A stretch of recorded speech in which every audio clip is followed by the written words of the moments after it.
It's Paul Marsh, and I'm delighted to say that I've been joined by cricketing legend and barbecue connoisseur Matthew Hoggard, MBE. Hoggy, how are you, sir?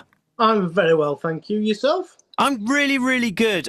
Looking forward to the summer because summer is one of my favourite times for many, many reasons, but mainly because it's barbecue season. Well, you say it's barbecue summer, but I believe barbecue season's year round. Don't have to wait for the sunshine to get your grill on. You can light it any time of year. Well, if we only waited for the good weather in England to have a barbecue, we'd have about four a year, wouldn't we? I agree. Hence, you don't have to wait. Just get it lit, get your food on, and enjoy delicious flavors. Now, I have to ask, when it comes to a barbecue, what kind of person are you? Because barbecue is becoming more and more popular, which is a great thing. We love Yep. that. But some people like to stick to the basics of your burgers and your chickens and your sausages and bits and pieces like that. Other people, I did an interview last week, funny enough, and they were talking about putting pineapple on things and, really pushing the boat out and all of that. Where do you sit in that? I sit anywhere you want me to sit because I run a barbecue school. So I'm a firm believer as you can cook anything on a grill. Anything. From Yorkshire puddings to souffles to baking cakes. You can cook anything on a grill, and I think it tastes so much better when you're cooking on real fire than it does if you're cooking it in an oven. Why is it, you are right, by the way, but why is that? Why is it so much better? I mean, like, let's just go with the basics. Let's go with burgers, chickens, and sausages, right? That's all stuff that we can do in the oven. We can sit at a table at a normal day and have that for dinner. Why is it so much better on a barbecue? We'll start with the theatre. So you're lighting a fire, you're getting delicious smells just from the fire. You've then got, I think it's something Neanderthalic, isn't it? You're going back to your cave days where we're lighting fires and putting spears over flames to cook things. But that wonderful aroma of the charcoal, the wood, the smoke, the theatre, the fat dripping down, turning into that state, getting back into that to me is something you can't replicate inside. Is it something you've always been into, or is this something that you've sort of grown into over the years? Well, I've always eaten. Been doing that most of my life. But I went to South Africa at the age of 18, and they braai all the time. So they braai vlees, so they barbecue basically all the time. And I fell in love with that outside style of life, lighting the fires, gathering around, having a cool glass of something in your hand while chatting and being relaxed and cooking delicious food. Do you think, and now obviously I know, and of course the COVID and the pandemic, etc., wasn't a good thing. Of course it wasn't. But do you think that when we were forced to be outside for a whole summer, and whenever we met up with friends and family, we were outside. Do you think that that's kind of like pushed it on a little bit? Because I don't think there is anything better than, like you say, the sun going down, the temperature is just perfect. You've just had your barbecue, you sat there relaxing, you got a glass of wine in your hand. I don't think there's anything better than that. And I think that we kind of almost got pushed outside, away from our devices, away from that inside living. And I think we kind of almost reconnected with it. Yeah, I agree. I think COVID had a big thing of you stayed at home. What do? You spent time in your garden. You cut the bushes. You trimmed the hedges. You bought a grill. You spent time outside with your family, and you bought a barbecue.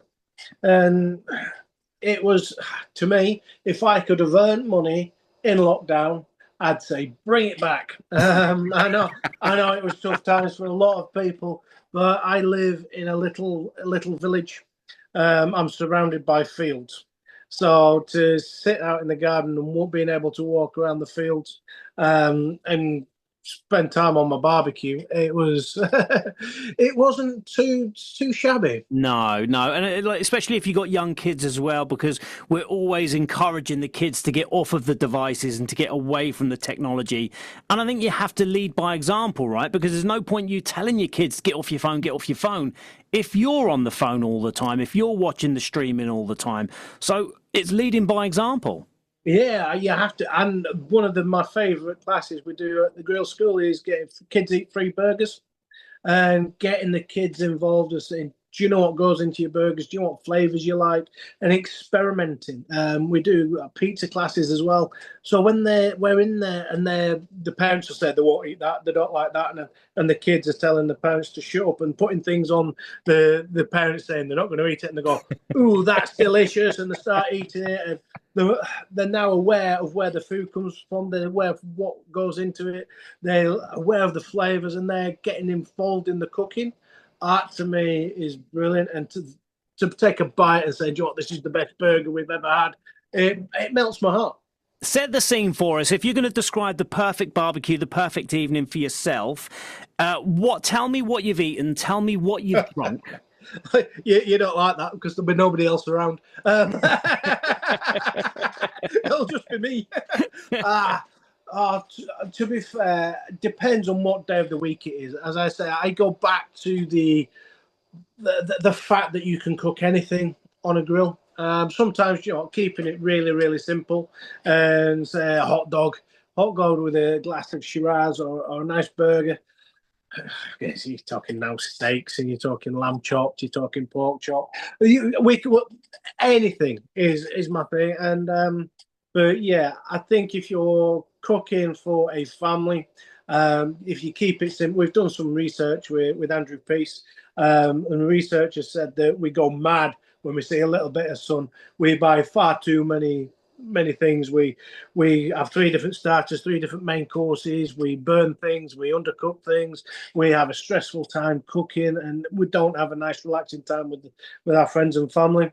So research saying that everybody's stripping it back and going back to our burgers, sausage, chicken, halloumis, potato salads, and that sort of thing. And we're doing simple things really well. And that's why we've paired with Andrew Peace to create a menu that you can feed your family for under £30, including a bottle of wine, all in the same place. You can get it from Tesco's, and you can sit down and enjoy a family meal for less than 30 quid, including a bottle of wine, and relax outside, smelling that delicious barbecue smell. I think that's really, really impressive. Like you say, for the food, the drink, for the £30, I think is really, really impressive, because again, there's a funny thing with the barbecue, isn't it? We often think of a barbecue of having the big summer garden party, and you've got 30 people in your garden. There's food flying everywhere and all the usual bits and pieces. But like I say, I love a barbecue, and I've got myself, my wife, and the 2 kids. I love having a smaller barbecue for just us. Yeah, hugely. I've got a barbecue outside the kitchen. We live in an upside down house, so our top floor overlooks fields. But we've got on the balcony, we've got our grill. And if there isn't a part of my meal that's cooked on the grill, it'll be rare. Yeah. I'm not a snob saying, everything has to be cooked on the grill. I'm just saying, the things that can be cooked easily on the grill and not too much setup taste so much better. Like you're saying, you're doing sausage and chips. There's no point in putting your chips on the grill. Have some chips in the food.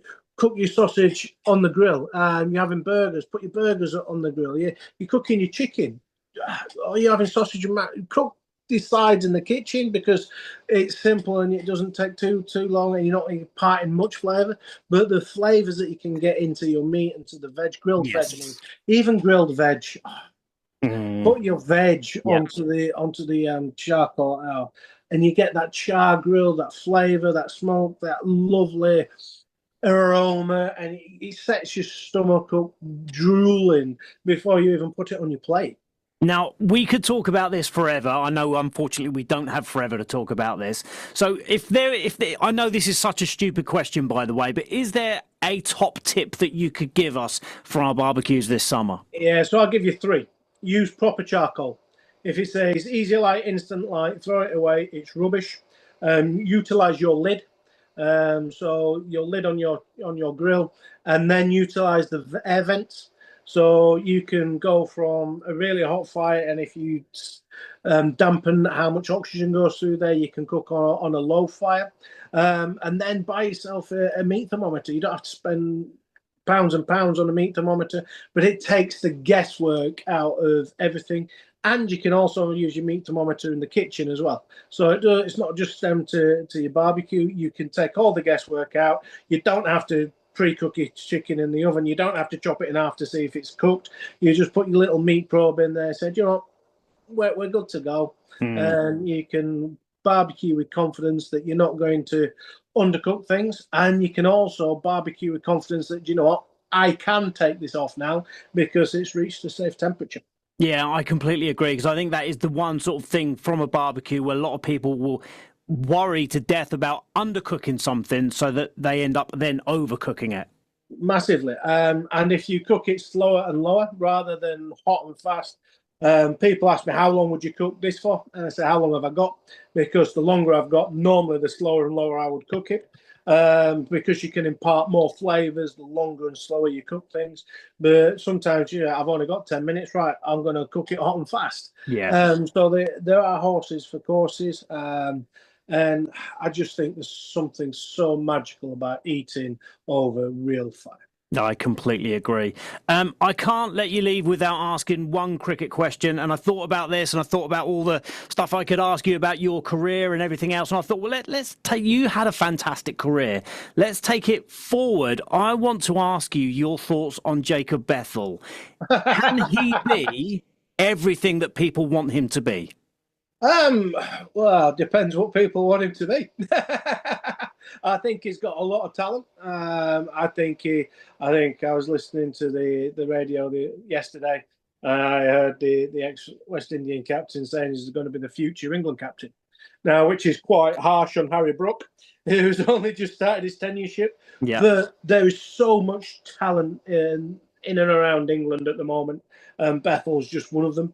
I love the fact that last ODI, there were 4 or 5 contributors with the bat, some old hands, some young bloods in Bethel, in Smith. It was lovely to see Mahmood back bowling and bowling so well. So there was a lot of good to come out of that ODI yesterday.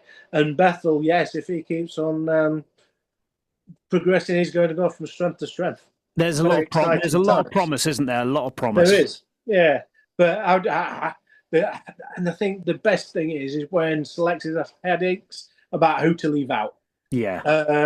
It's really easy about, right, we've got a headache about we don't know who's going to put in. But once you've got the headache of, right, we're so strong we have to leave a brilliant player out, that is all good signs for England. Well, look, Hoggy, it's been absolutely fantastic to talk to you. If people want to look a little bit more into this study with Andrew Pearce, where's the best place for them to do that? Yeah, so if you go to Andrew Pearce on their website or on their Instagram page, you will find the menus, you will find the paired wines, and you can have a ball. Lovely. Thank you so much. Enjoy the rest of your day. Enjoy the summer barbecuing. Cheers. Thank you very much.